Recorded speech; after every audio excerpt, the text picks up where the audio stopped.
It was a cold, rainy Thursday night when Jake pulled his old pickup over near the city bus stop. The streetlights flickered, the wind howled through the empty lanes, and there she was, a woman sitting alone in a wheelchair, drenched to the bone. Her head hung low, her hair plastered to her face, and her designer coat looked out of place against the cracked sidewalk. Something about the sight stopped Jake's heart. He didn't know who she was, only that no one deserved to be left out in that kind of cold.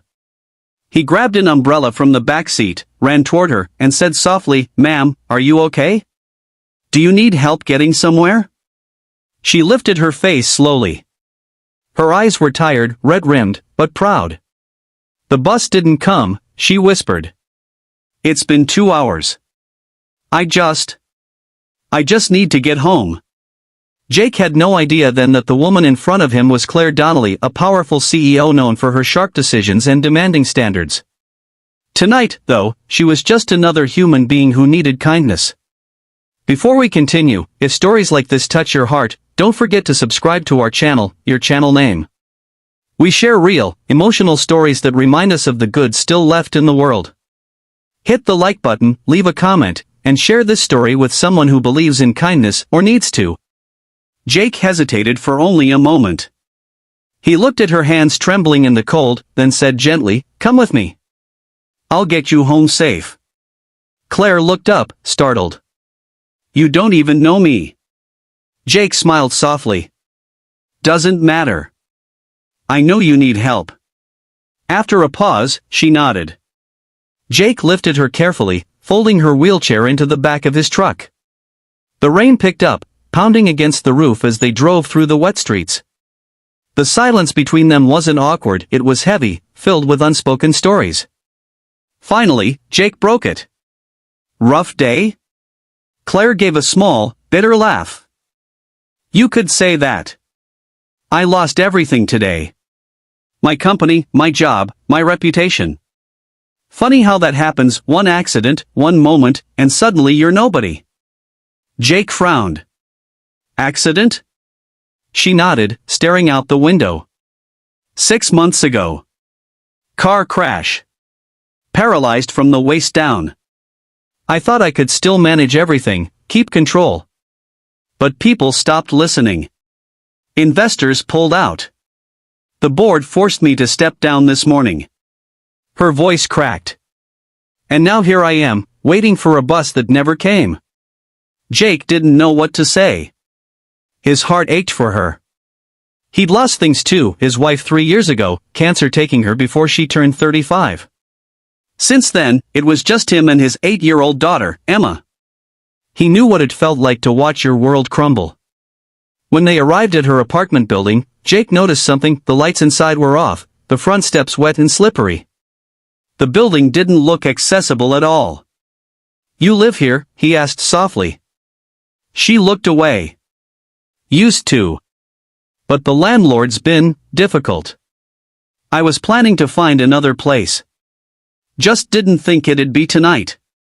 Jake's jaw tightened. He couldn't just leave her there. "Look," he said finally, "I've got a small house a few miles away. Nothing fancy, but warm, and my daughter makes the best hot chocolate you'll ever have. Come stay for the night. Just until you figure things out." Claire stared at him like he was crazy. "You'd invite a stranger into your home?" Jake smiled. "You're not a stranger anymore. You're someone who needs a little help, and I've been there." After a long pause, Claire nodded slowly. "All right. Just for tonight." When they arrived, Emma ran to the door, her face lighting up. "Daddy, you're late," she said, then noticed the soaked woman in the wheelchair. "Oh. Hi. I'm Emma." Claire's lips curved slightly. "Hi, Emma. I'm Claire." Emma grinned. "Come in. You must be freezing." "Daddy, can I make her my special cocoa?"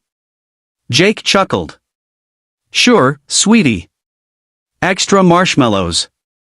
Within minutes, the little kitchen filled with warmth, the smell of chocolate, the crackle of the old heater, and soft laughter.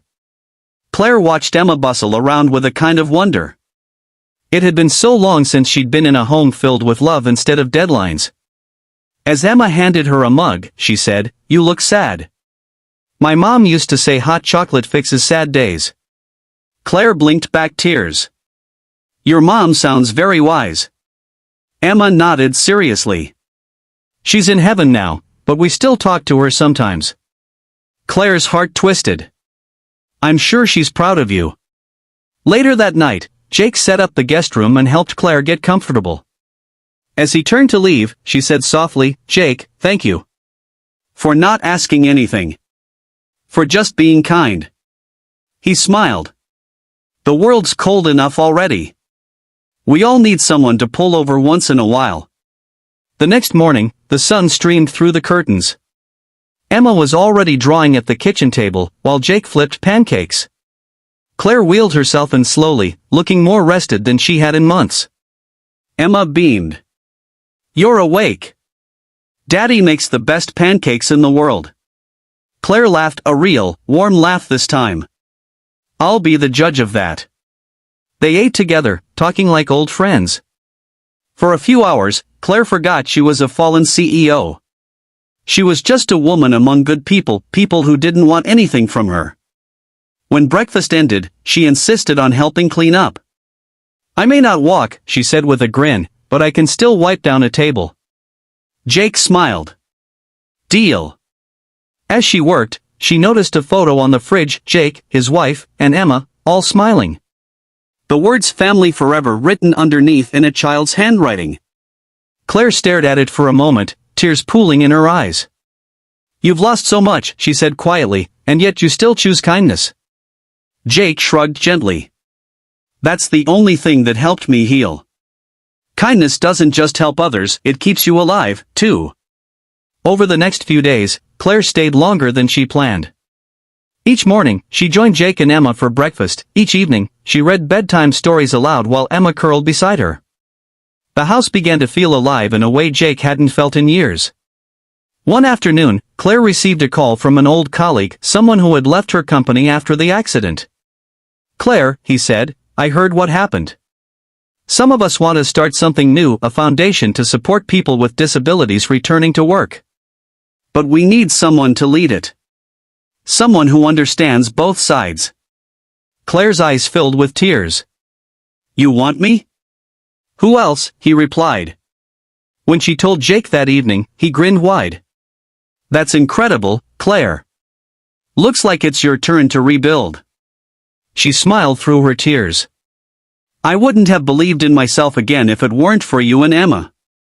Jake shook his head. "You did that yourself. We just gave you a warm place to remember who you are." 2 months later, Claire's life looked different. The new foundation thrived, helping hundreds of people find purpose and work again. She'd moved into a beautiful, accessible home, but she never forgot the night at the bus stop. Every Friday, she visited Jake and Emma for dinner. They laughed, shared stories, and Emma always made her special hot chocolate. One evening, as they sat watching the sunset from the porch, Claire turned to Jake and said quietly, "You know, that night when you said come with me, I thought you were saving me for one night. But you saved me for good." Jake smiled. "Maybe we saved each other." Sometimes, kindness doesn't need grand gestures or perfect timing. It's as simple as stopping the car, offering warmth, and saying, "Come with me." In a world that often rushes past pain, one person's kindness can rewrite another's entire story. And just like Jake and Claire, we all have the power to turn a cold night into the beginning of hope. So next time you see someone lost, lonely, or hurting, don't look away. Stop. Offer help. Because that small act of kindness might not just change their day, it could change their life.